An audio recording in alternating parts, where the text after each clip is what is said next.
Techno Kungfu for February 19th, 2018. And here with us is Bobby Brooks, and I'm Shyamal Chandra. And today's topic is going to be some interesting topics that I've planned for today. One being there's a bunch of talk right now on deep learning. And I'd like to talk to you about it, Bobby. Do you know what deep learning is? No, why don't you inform me? What did you say? Hold on just a second. Let me try to find better audio. Okay.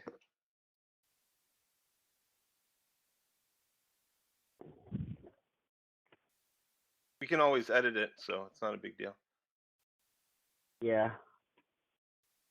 Because I don't think the speaker I've got is actually pretty decent, but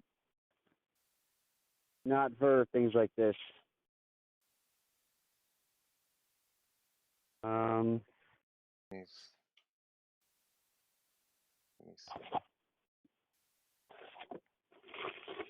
Oh, we can talk about music. Yeah, we can talk about music too. That would be nice too. And music, and we can talk about sports. Trying to find. I have like dozens of sets of headphones. I get them free at work. And I end up getting mixed up with my good ones.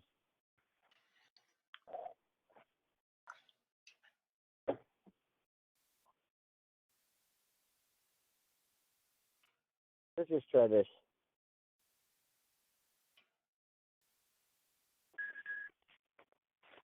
Are you there? Yes, I'm here. Is that better? Yeah, that's better. Okay. I'll just do it straight through the head, through the phone. So let's start from the top again. Let's say, hi, this is Shyamal Chandra, and here with me is Bobby Brooks, and this is the podcast of Techno Kungfu, a weekly podcast about music, sports, technology, science, and the latest bleeding edge. And so, Bobby, I just wanted to talk to you. I'm really interested in music lately. I've been following the latest music of lots of the great artists lately. Have you heard of Roosevelt? I have not. Yeah, they have some very techno, new age esque music, and it's really interesting.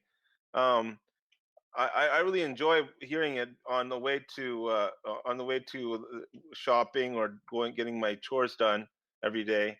Do you have any favorites that you have that are kind of techno, new age-ish or from the past that you might be able to share with me? And what? Well, I used to make techno music actually. I've been a musician most of my life. Okay. I play guitar, bass, some piano. Wish I was better at it. And I've done some techno stuff as well. MIDI is an amazing thing because it allows you to basically turn a piano into any instrument in the world. Cool. Yeah. I myself have used Logic Pro X and Audacity and this GarageBand. So I really have lots of experience using those MIDI sequencers and samplers to orchestrate new music.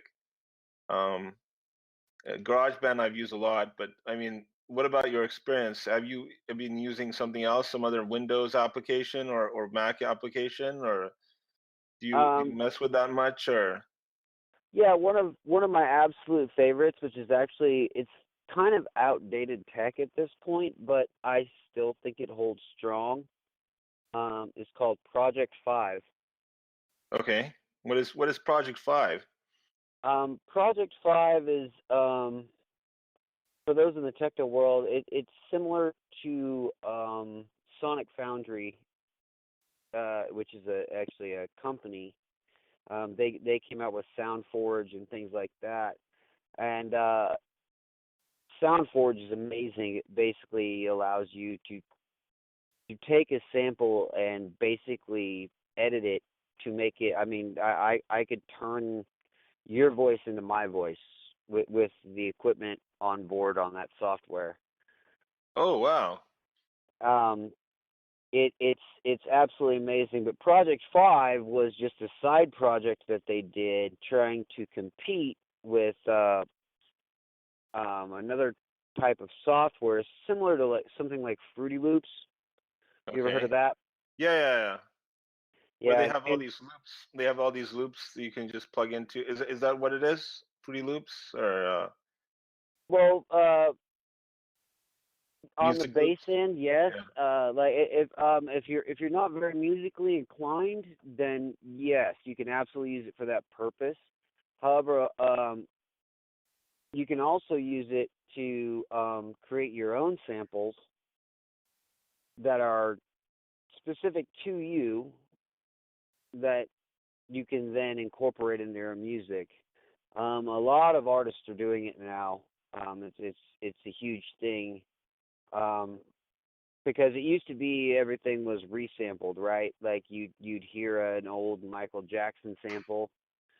Well, that's starting to become a thing of the past because now people are creating their own samples. It used to be what was called an 808. Are you familiar with an 808? I'm not familiar that much with 808 yet. If you could explain, that would be awesome. Okay, it's actually basic. It is it's a drum sampler Okay. or a bass sampler, and Okay. it has a couple of keys on it, and basically you can record a short snippet. Okay. You'll hear an 808 in almost every hip hop song or pop Okay. song that you ever listen to. You just don't know it because that's what created that sample. It used to actually be a physical thing. It was a box that you sat in front of you called an 808. Now it's all digitized, but still the same principle is involved, where you create this short snippet and that plays repetitively through the song. So then you get into looping and sampling and layering basically, because what it looks like on screen is like there'll be this much of an 808, then this much of an 808, and then a layer, and then on top of that you add your vocals, and that's how you build your song, and that's kind of become the standard of how you make music now. Okay. Cool. Um, And then once upon a have once you upon a used? time, Yeah. way back when, there was a thing called an 8-track, which actually used a cassette. And what you would do is it gave you the ability to record separately rather than having to record like the entire band at one time. You had 8 tracks, so you could record the guitar on this track and the bass on this track. And so everybody didn't have to be in the room at the same time. They could record separately and match with one another. That's a Okay. lot of audio history, but that's kind of how all of it has progressed. And Fruity Loops has done amazing things. It started off as basically like the hacker version of all the rest of this software, and now it's become like the forefront. Wow. Cool. Yeah, it was free originally. Now I think it costs like a couple $100. Okay. Cool. Cool. And I've seen in all these drumming music synthesis programs like Logic Pro and Cakewalk and Ableton and all these, they all have some sort of automation, like drumming automation. What is your feeling about drumming automation? Do you think it's that accurate yet? So far, you can take an arbitrary MIDI sequence and get drumming on it. Very deep drumming, very instinctively tied, or have you ever tried that, or just tried the drummer feature in Logic Pro or any of these Fruity Loops or any of these Um, tools? Cakewalk has a very huge learning curve, as anybody who's ever touched it has learned, because it is so in depth. You end up with this really long learning curve. I mean, there are actually now classes in it. Okay. Ableton Live, which is one of my personal favorites, Okay. does have somewhat of a learning curve, but once you get past it, um, you can get to the point where you can make your own drum beat and literally set it to a key, like A flat, on your keyboard. And so when I hit A flat, it doesn't just play A flat, it plays that beat until I hit it again. Okay. And so you basically turn a keyboard, rather than a keyboard just making, normal piano sounds, it makes these sounds. And you can even automate it to where it will do it when you want it to. Okay. So it becomes very amazing, especially for DJs, because they have the ability to they have the they have the ability to concentrate on the music and concentrate on making the music, if that makes sense. Like they can do Right. both at the same time.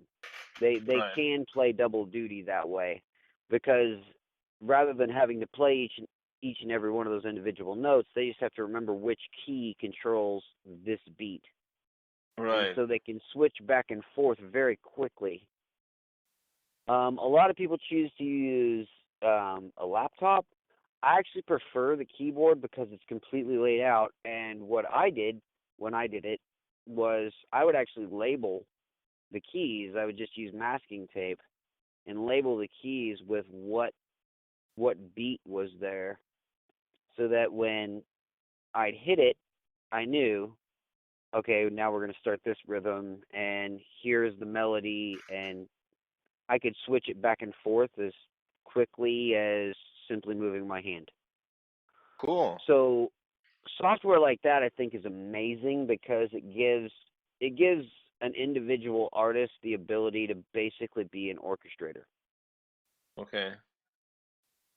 Very cool. Very cool. Yeah, I've used the piano roll. You know, the piano roll, they have that. You can just like click on a spot and then drag how long you want the Right. note to be projected. I was taking a class from this Dead Moss and I learned about this feature, because usually they don't advertise that feature when you see the Logic Pro or uh, or uh, or a GarageBand. And then I learned how to do that, and then also take arbitrary MP3s and convert them to MIDI using some automation tools built into Logic Pro. It's really cool. I mean, it's very Well, and amazing. the thing I love about that feature is that it allows somebody who doesn't actually own a piano or a keyboard to do that. The only problem I see in it is that it is very much different than actually having your hands on keys. Okay. I've played guitar for most of my life. However, if you gave me a piano roll with, or a synthesized guitar, I could not play it the same way I would in real life. So there is a slight disconnect there, but that's more on the human side than the Right. than the right. It's not the software's fault. It's simply that I don't have my hands there. Yeah. And if you learn to play that instrument, it's hard to wrap your brain around the fact that how long is this note? Well, I know that in my brain when I play it, but when I look at this thing, like how long is that note, and try to stretch it, it's kind of time consuming because that's it's getting to that perfect spot, Right. and that's kind of difficult. However, there is software out there that you can hook up to a physical guitar or bass or what have you that will record that exact time frame and put it into MIDI for you. Okay. Yeah, yeah. They have programs. I just saw a recent paper by someone at Google, and they were able to turn a wave audio file into MIDI using their artificial intelligence algorithms and techniques. And it was really cool. It's just you just take in your wave file, and out comes a MIDI file, and then you can just plop that into your your um, your Logic Pro or GarageBand or Ableton or Cakewalk, and then you can dissect it, and you can change it. You can do all sorts of effects to it. You can add some bass. You can add some drums. You can add uh, vocals. You can do all sorts of cool things, and then you don't You have know to what? worry about. But the problem is if it's polyphonic, that's the problem. There might be some problems, distinguishing between different instruments, just different voices, different effects. So that's probably their next work that they're working on at Google, Yeah, the Magenta I'd really have project. to look into that more. Um, I'd really have to look into that more. That intrigues me, but the only problem I can see with it is that you're going to run into slight problems. And then just the first thing that popped into mind was Louis Armstrong, where like when he plays the trumpet, he used to use the end of a plunger to offset the sound on the end Okay. of his trumpet. How do you reproduce that, like MIDI wise? Like how do you adjust for that? It's kind of like those old Pink Floyd concerts where they were able to, or the Beach Boys, where they were able to not do it live, synthesize all the musical effects live. So they had to do a lot of um, innovation in terms of doing live performances because Right. things were totally different. There was not nonlinear sound synthesis and recording at that time with effects and all the issues. I read into that a while back, and so Well, and the I mean, every like, I mean, recreating Eddie Van Halen. Like, I would love to see them take something from Eddie Van Halen and put it through that program, or Steve Vai or someone like that. okay. And I would love to see the result. Honestly, like, did you recreate it?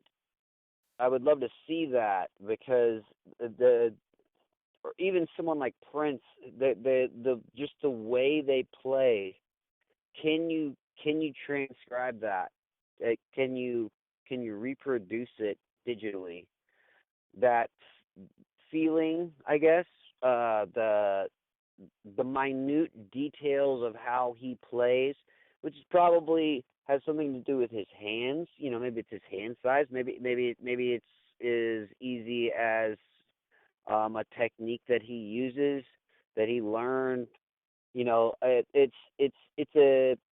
It's a difficult thing to tie that down to make it as simple as an logarithm, because basically each logarithm would be absolutely different. Like you couldn't just write one. Right, right. You'd have to write millions. Yeah, and I was looking at an example of Foster the People they had in Logic Pro, the earlier version, Logic Pro 9.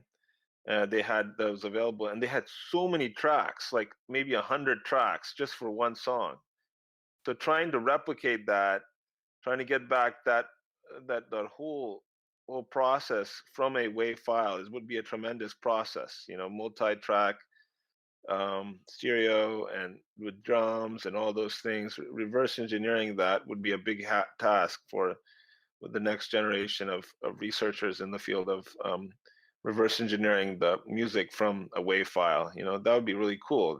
You could take a Van Halen riff, and then you could reverse engineer it, and then you'd be able to modify it and make it your own, modify some notes here and there, and change it up and make it really cool. So Now then, I would wonder how that would affect copyright law. yeah, I don't know. Because It's I kind mean, of like, technically that's his work. I mean, yes, you are changing it, but your base is his work. right, right. So that's the issue. That's the issue. Um, but it's just interesting to know. You could create instrumental versions. You could create instrumental just for your personal home use. If Yeah, you want to do that. Um, you could I use love that. I love the idea of it. I don't know if our technology is quite there yet to just get all the subtle little nuances in music, Yeah, because they are very subtle. I mean, even going back to the jazz age, Take Five, um, is a great song, and there are so many subtle little nuances in that song. right. And like I've heard it played, MIDI version. And I've heard it 1,000 different ways, but it never sounds like him. And Yeah, it's one of those things that's so difficult to replicate. I mean, it's like trying to recreate the same flower. right, right. Cool. Cool. Yeah, and by the way, the Roosevelt, that the musician that I was talking about earlier in the podcast, is a synth pop, indie electronic, and chill wave from that genre. So it's kind of like a synth. It's really really good music. You should check it out yourself later at a later time. They have some really Absolutely. good. Yeah. So I mean, I really like this new music that's coming out, and there's some really, really interesting stuff. There's the Zed. Have you heard of Zed? I have actually. Zed is really good. They have the um, beautiful orchestration of song "Beautiful Now." It's beautiful now. It's a really good song, and then they have Clarity, and they have another one that's really good too. So I really like that one too. Um, so Not Bobby, not to not to get too inside baseball here, but one of the one of my favorite things that I've heard uh, was from the movie The Fifth Element. You remember The Fifth Element? no, no, I didn't see that one. It was who was in that movie? Bruce Willis and I'm gonna forget her name right now, but it was a sci-fi movie, and at one point, um, they have a big, very large blue alien Oh, that sings a song. However, you can tell that it is all synthesized. However, it sounds amazing, yeah, and it was all synthesized. You could tell that it was completely synth. However, the way they put it out was that she was singing it, like, and the notes that she hits and the octaves that she crosses are like they're beyond human reach. You couldn't do it. okay, But it is absolutely amazing. And then I learned later that that band actually produces albums like that, which I thought was really cool. And it's all operatic, yeah, but it's it's not opera like Pavarotti. It's completely different and actually very interesting. And I thought it was amazing. okay, I'm just throwing that out there for all the listeners. If you've seen The Fifth Element and you've heard the song, look up the band. If you haven't, watch The Fifth Element and listen to that song. You don't even have to like opera to like that song, because I'm not a big fan of opera, to be honest. But okay. that was amazing. Right. Cool. Very nice. So Bobby, are you really into sports per se? Are you a big sports fan, or do you watch sports? I catch up on football when I can. I've got a Steelers are my team. Okay. You know, we kind of came up short this year, but that's all right. So do you think the Steelers are gonna do well with the after post Ben Roethlisberger, or do you Uh, think that I hope that they draft a quarterback this year so they can start nurturing or developing their own talent, or get it via free agency or trade. So the problem with replacing a guy like Ben Roethlisberger was that he was different than other quarterbacks because he's just a huge guy. Most quarterbacks aren't. yeah, He would rush the line and literally knock people over. There's not a lot of quarterbacks that do that. right, He would carry the ball like if it came down to I've got to throw it or throw it away, he would run it and he'd just knock people over. He's just a big guy. I think they're going to have a hard time, or the offense is going to have a hard time adjusting to not having a quarterback that can do that. okay, That's going to put their offense under pressure because now, you know, whoever they get, unless they get a guy that's that big, they're going to have a hard time finding a guy that can literally just bowl people over. okay, Most quarterbacks can't do that. That was one of his skills. okay. And Yeah. I mean, they had that Michael Vick experiment a while back, and it didn't translate while this Ben Roethlisberger was injured. I don't know. And so I don't know. And they have this um, um, they have a bunch of quarterbacks waiting in the wing, like two of them, their backup and their emergency backup. But I don't know if they can make it into the big times like the other ones. Have you followed the Chiefs per se? I mean, I've been following. They traded Alex Smith and for a cornerback, and now Patrick Mahomes the second is going to take over as the starting quarterback. Are you familiar with Patrick Mahomes, or have you watched any of his games, preseason games, or no? I watched one of the preseason games. He seems like a good guy. It's just the Chiefs have like this curse upon them that they just can't get into the show. Okay. They do so well, and then they just can't get into the show. Okay.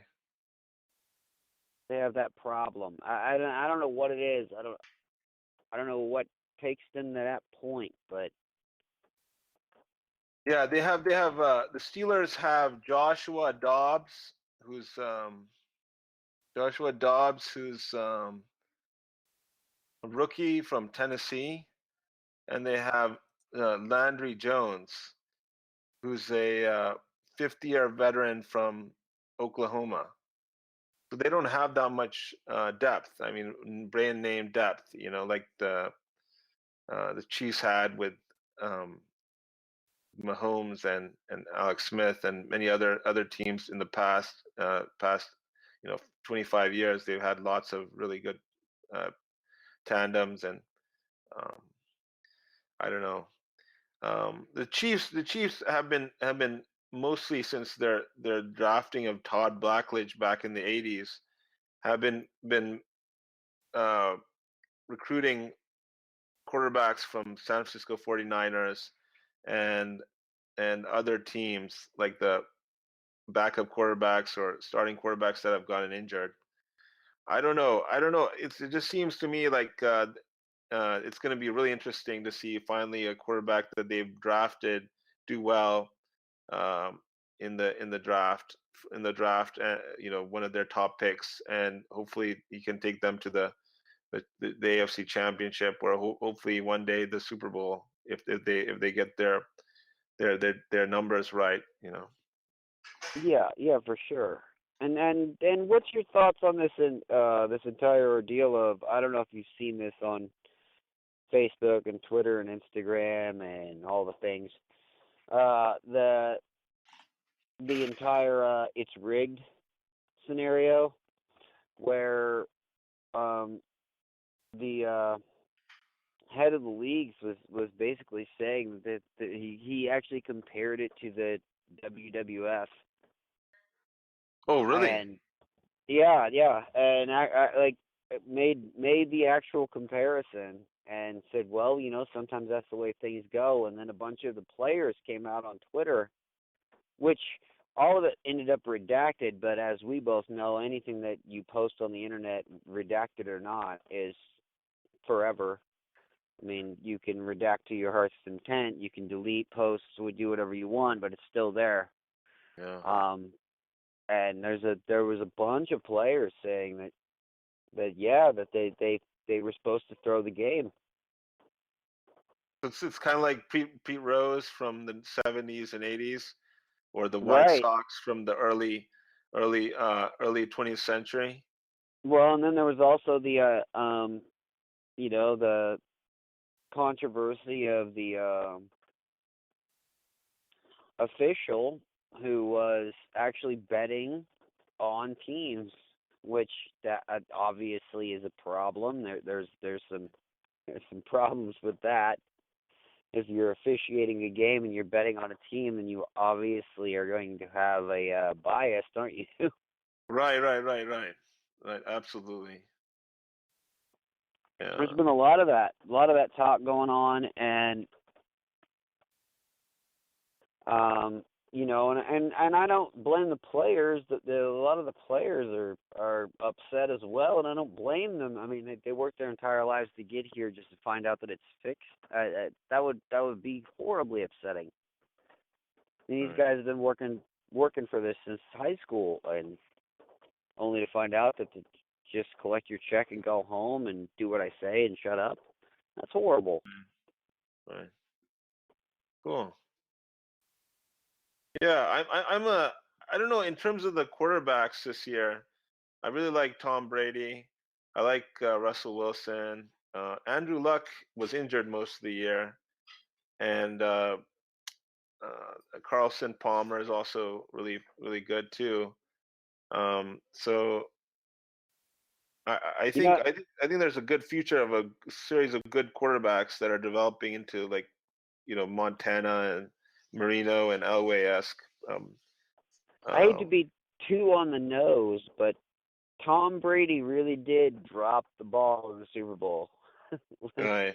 Figuratively and literally. Like that was his one shot to make this work, and he dropped the ball. It was pretty upsetting, which of course, all the conspiracy theorists jumped right on that, which is like, well, he did it on purpose. But no, he took a pretty hard hit. Like, I don't necessarily think it was on purpose, but it definitely fueled their fire.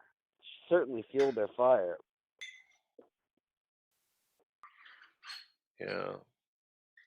Yeah, I think now the shift to the ESPN, which I've been watching since for a long time, they're shifting towards YouTube, YouTube small pieces on YouTube rather than their synchronous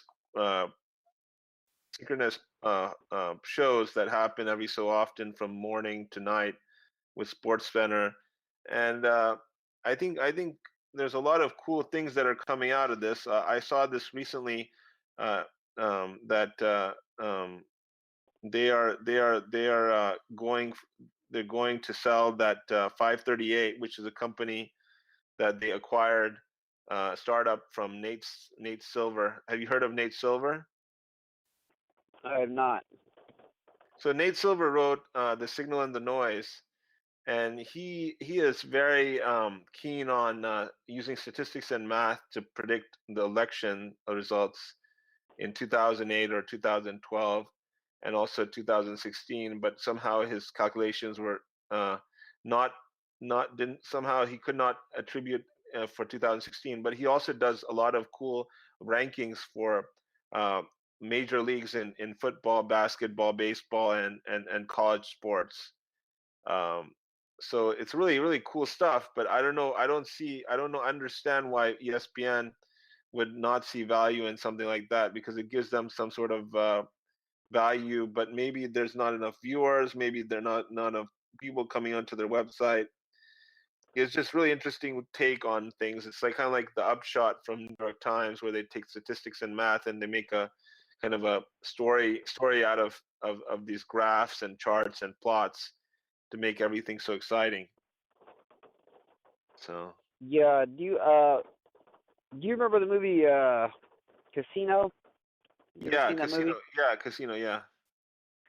I loved the line that Joe Pesci had in that, where he was talking about De Niro's character, where he said, and I won't get too graphic, but basically he said this bastard knows the bounce that the basketball will get off of a hardwood floor versus vinyl floor. You know, he knows that he studies all of those things literally scientifically, Right. saying that, well, he's not used to playing on that kind of floor, so that Right. his game is going to be slightly off. And then there's validity to that. I mean, that it's absolutely true. Right. I mean, Right. and no matter what you do in life, whatever your job is, if I change something that is that solid and always there, then of course there's going to be a change in the result. Right. So that there's validity there. However, that's a lot of work. Yeah. Right.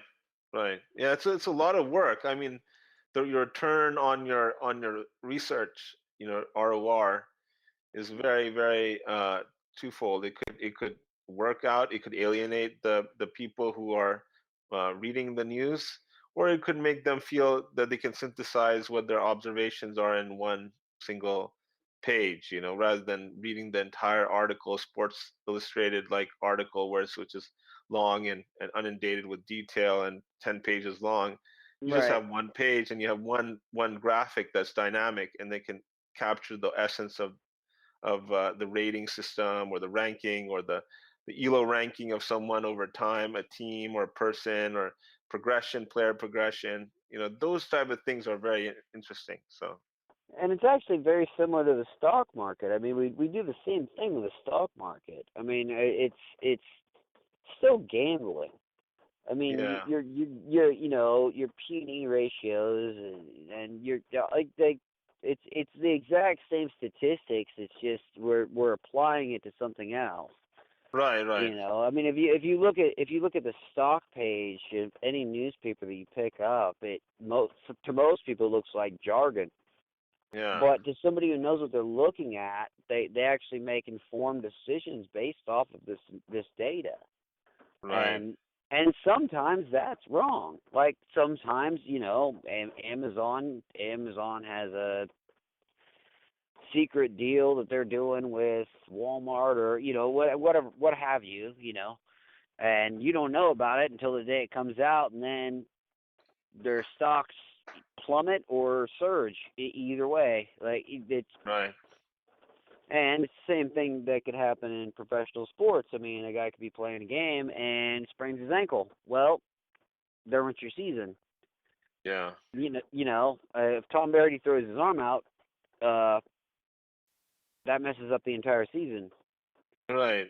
I mean, it's happened before with Trent Green and Kurt Warner, where Trent Green got injured in the beginning of the year, and then Kurt Warner comes in, or Drew Bledsoe and Tom Brady, where Drew Bledsoe gets his spot taken by Tom Brady, and then we see the emergence of Tom Brady as Right. one of the great, if not the greatest, quarterbacks of all time. So in terms of championships, well, there's many quarterbacks who have done quite well in terms of yardage and passing stats and QB rating. So I did like at the end of the Super Bowl the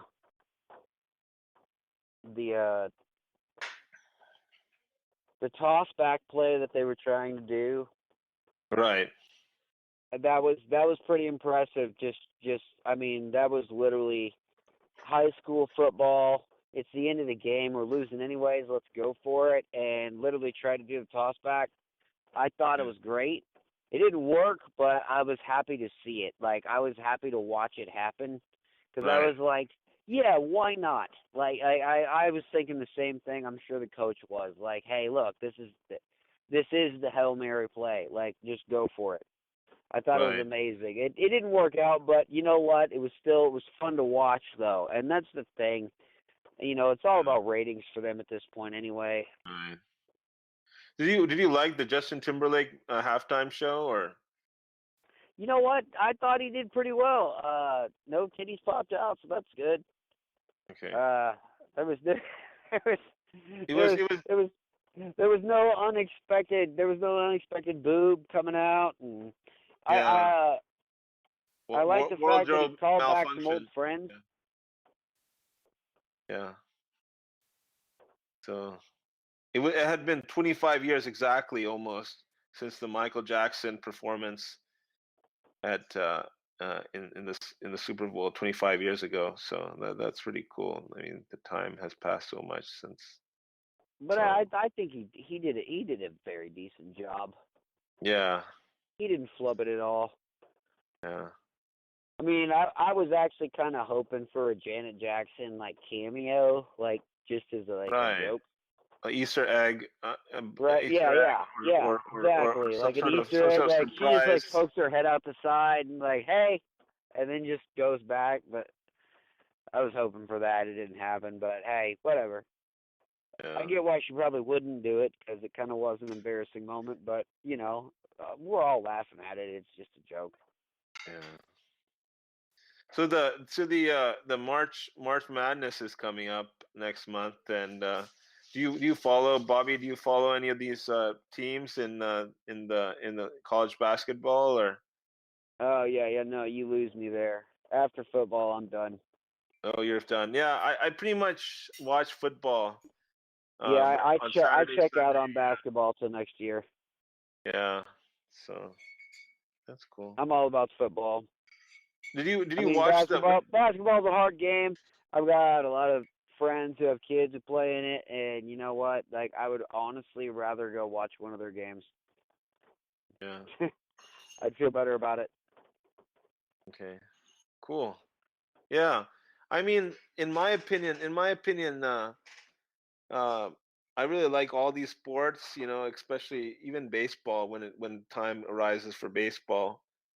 But but football is my favorite sport. So Yeah, definitely. I'll catch a hockey game on occasion, but I honestly don't. I'm on neither side. I just want to watch a fist fight. Like, I hope somebody breaks out and just gets mad. That's the only sport that you're allowed to just you know what? I don't like you, and just throw your gloves off and pull your helmet off and start a fist fight. Like in any other sport, you get kicked out. Like they just like, no, no, no. You go sit in that penalty box for 3 minutes. right. Yeah. So hmm. Yeah. So I was watching like a couple of year back. I was watching this Yamaha vocalizer named Hiko Matsuni from Yamaha, and she was very popular. It was a Vocaloid that could do amazing songs, synthesized songs, song synthesis, and she had some really cool music, and it was like top 10 music in Japan. But I've still yet to see something like this in the United States. Uh, some sort of vocalizer, being used to create music that would be tremendous. You just have your synthetic uh, Elvis Presley or synthetic um, John Lennon and sing music. There's some work by Sony Labs, Sony Research or Sony Labs, where they're able to um, create a deep Bach, which they were able to create music that's similar to Bach with by training on MIDIs of previous Bach pieces. So this is really cool stuff. I mean, as a side note. So I don't know what your thoughts on that are and Well, live performances would be cool too, in the future. I I I really appreciate people who appreciate old music. Right. Um, I grew up learning blues guitar, and to this day, Robert Johnson is amazing. The the story, the legacy. I mean, it should be a movie. I mean, the Crossroads. Because he was the original one to sing Crossroads Blues, and there was a mystique behind that, which was that he actually made a deal with the devil that Okay. he would be the best blues player ever, but he would only be able to record 21 tracks, which he did. And every single one of them is, I mean, anybody who plays guitar will tell you that they can't replicate it. And I mean, down to guys who have played their entire life. Eric Clapton even has said it. Steve Vai has said it. It's like it's unreplicable. There's no way he could play like that. So there's like this mystique behind it. And so when you go back to things and Bach and Beethoven and things like that, when you go back to that, you that appreciation is there in their work, I think, or I would hope at least, that Right. you would appreciate just what they have accomplished and done, and every time someone tries to replicate it, I am all on board. The only time I'm not on board is when you just half-ass it. You just don't do a good job. I don't appreciate that at all. Like, or sample it. Like, don't sample Bach or Beethoven. First off, it's been way overdone. Second off, I don't need to. I know that. Like, I know Moonlight Sonata. Like, I got it. I got it. Thanks. So, However, when you're doing something new with it, I'm appreciative because it's sort of like you're paying homage in a way, okay. where you're going, that is so amazing that I want to do something similar, Right. and I appreciate that. But do you think there will be another band, boy band or band like the Beatles or uh, that can churn out music that quickly, or some record house like Motown that can churn out creative music that quickly in this day and age?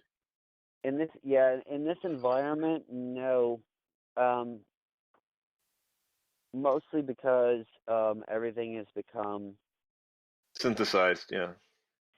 it's so corporate. It's impossible. Um,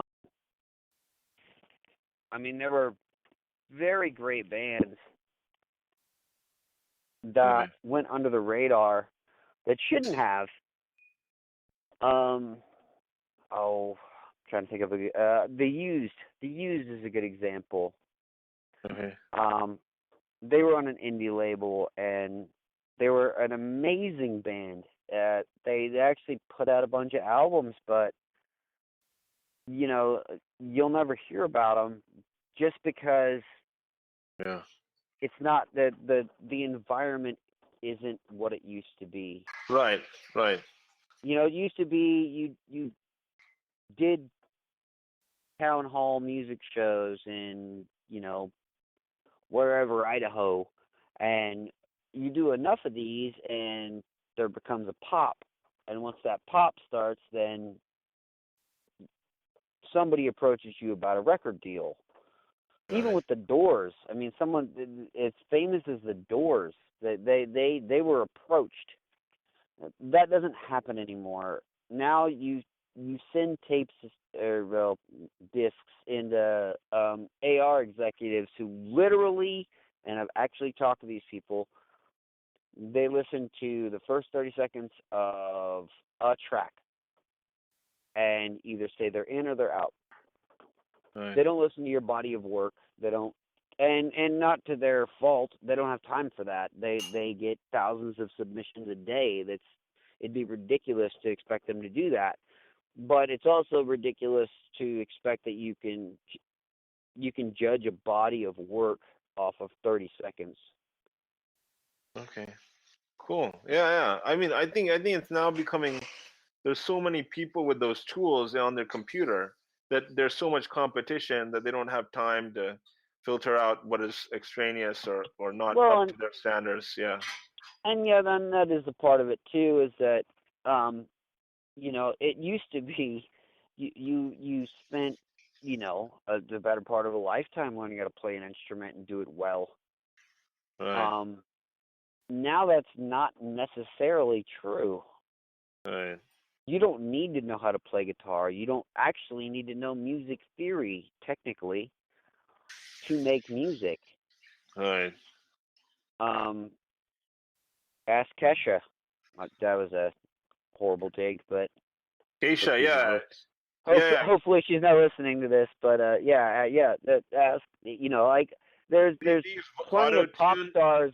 Yeah. There's plenty of pop stars that are auto-tuned and sampled to death, and basically the music was made before she ever walked in there. And it's kind of like Katy Perry initially. She was when you hear her live, she kind of came out of tune, but then she got really good at it then, or she was just lip syncing.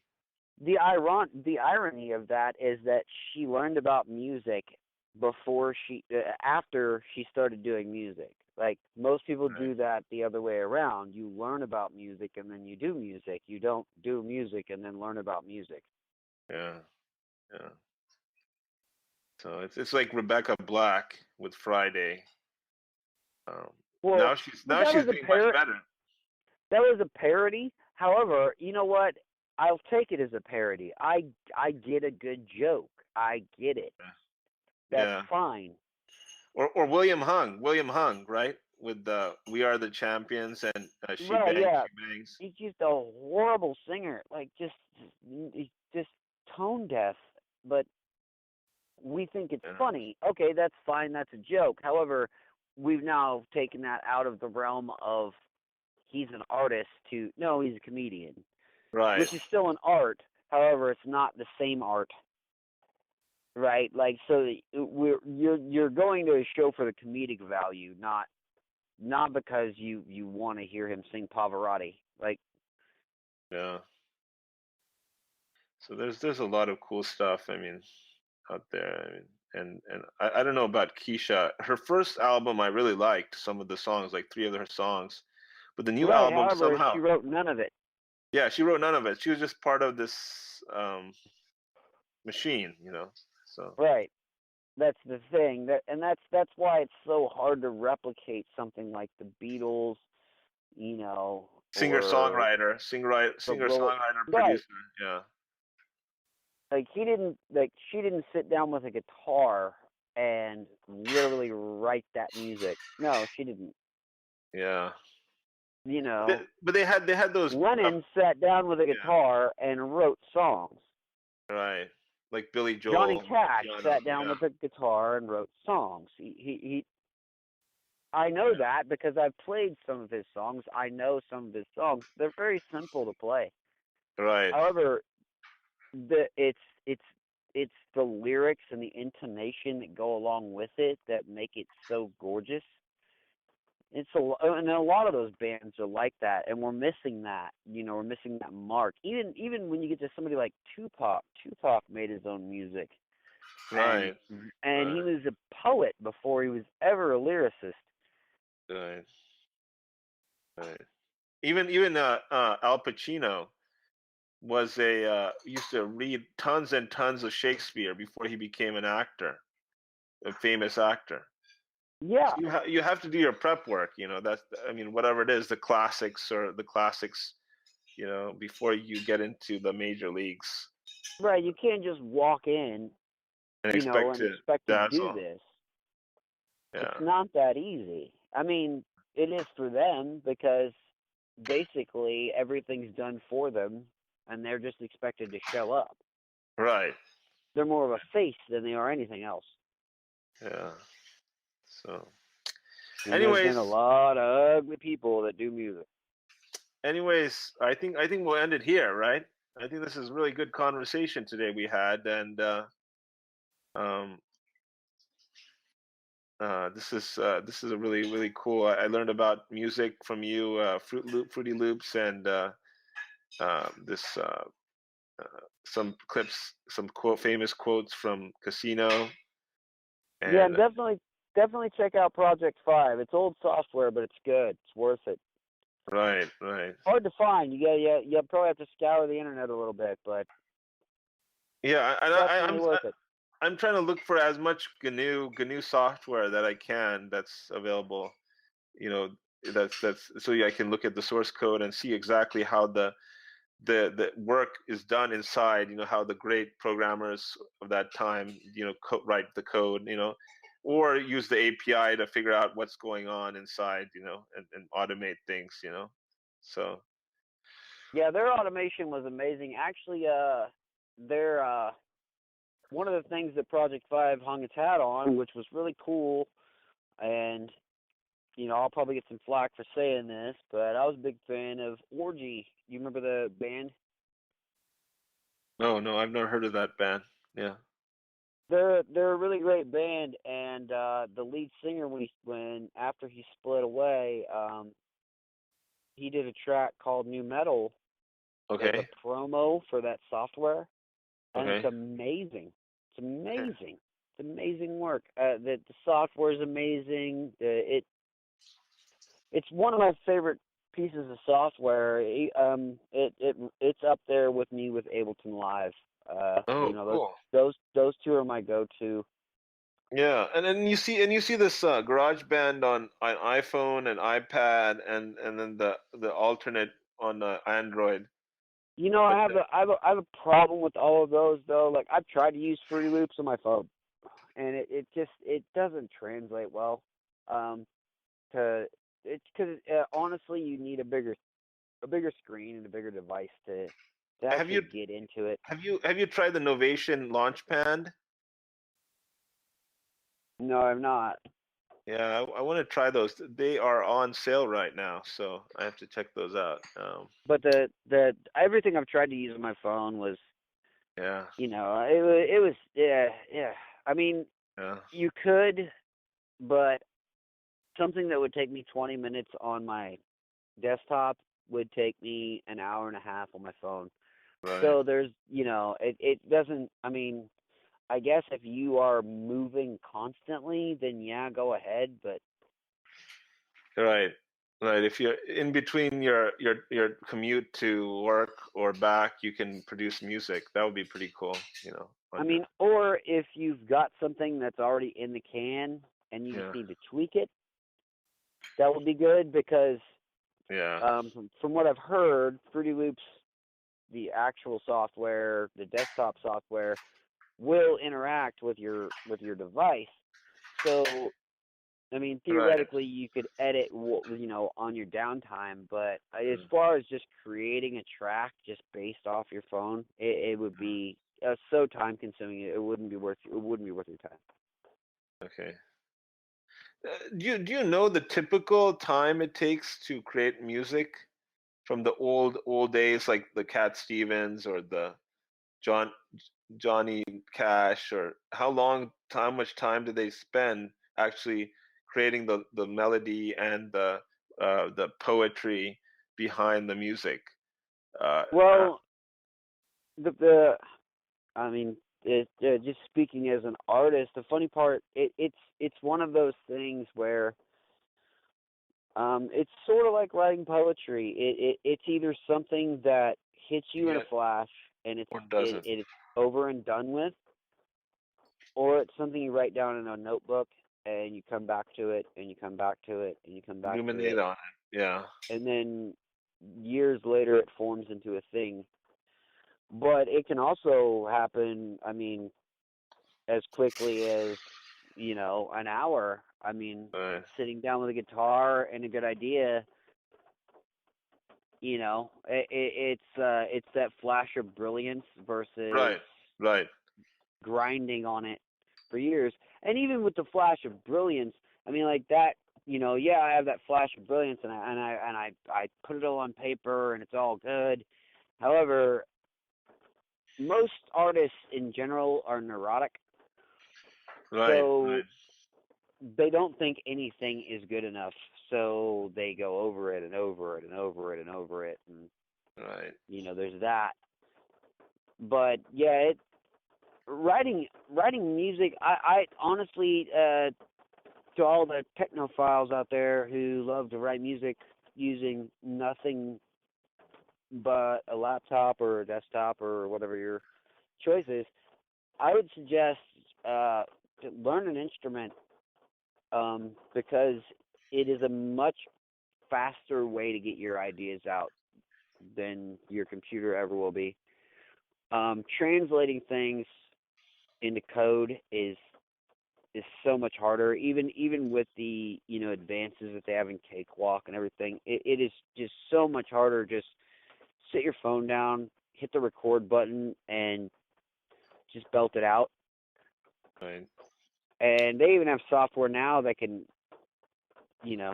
read that and transcribe it for you. It can hear notes. It will actually transcribe what you've played. Right. So saving you time.